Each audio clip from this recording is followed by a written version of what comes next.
paulit-ulit na pagsakit ng ulo. Baka migraine na yan. Ang migraine ay isang sakit kung saan ang isang tao ay nakakaranas ng katamtaman hanggang sa matinding pananakit ng ulo na tulad ng pagpintig. Ang sakit na ito ay recurring o pabalik-balik. Pinaniniwalaang ang migraine ay resulta ng abnormal na aktibidad ng utak na pansamantalang nakakaapekto sa nerve signals, ugat at kemikal sa utak.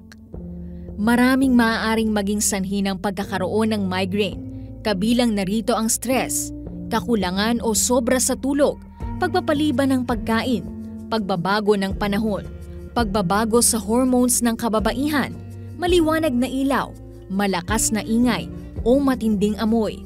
Pwede ring matrigger ang migraine ng ilang mga pagkain gaya ng chocolate, dairy food, nuts and seeds, at mga pagkaing may monosodium glutamate o MSG.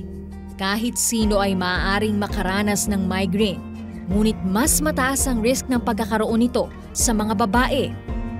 Kung may history ng pagkakaroon ng migraine sa pamilya, o kung may iba pang kondisyong medikal tulad ng depresyon o anxiety, sleep disorder, at epilepsy. May iba't ibang klase ng migraine.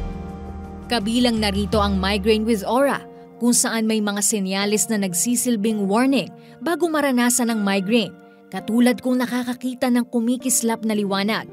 Ang migraine without aura ay ang pinakapangkaraniwang klase, kung saan bigla na lamang nararanasan ng migraine nang walang warning signs. Mayroon din namang migraine aura without headache o kilala bilang silent migraine. Sa klaseng ito, nararanasan ng isang tao ang ibang mga sintomas ng migraine, ngunit wala ang pananakit ng ulo. Ano-ano nga ba ang sintomas ng migraine? May 4 na phases ang pagkakaroon ng migraine, ngunit hindi sa lahat ng pagkakataon ay mararanasan ang lahat ng phases nito. Ang prodrome phase ay tinatayang nagsisimula 1 araw bago magkaroon ng migraine. Dito lumalabas ang ilang senyales o sintomas gaya ng pagkahilig sa pagkain, pagbabago ng mood, hindi mapigilang paghikap o mas madalas na pag-ihi. Ang aura phase ay nararanasan bago pa ang migraine o habang nararanasan ito. Maaring makakita ang isang tao ng kumikislap o matinding liwanag o zigzag na linya o makaramdam ng panghihina ng kalamnan.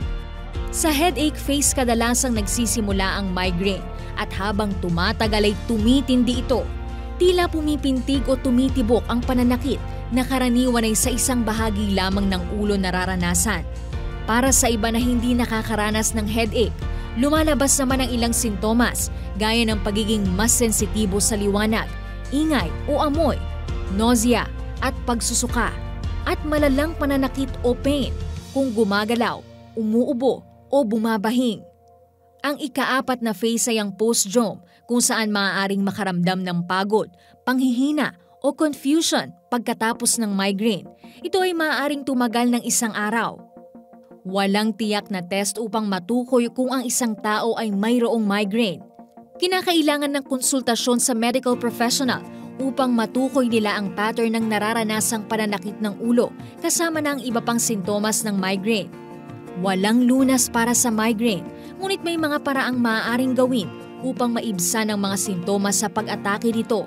Maaaring uminom ng over-the-counter painkillers tulad ng paracetamol o ibuprofen, triptan medicines upang i-reverse ang mga pagbabago sa utak na maaaring magdulot ng migraine, o antiemetics na tumutulong upang maibsan ang nausea. Ngunit mahigpit na ipinapaalala ang pagkonsulta sa mga doktor bago uminom ng anumang medikasyon. Maaari ring makatulong ang pagtulog o paghiga sa isang madilim na lugar ayon sa karanasan ng ibang may sakit nito.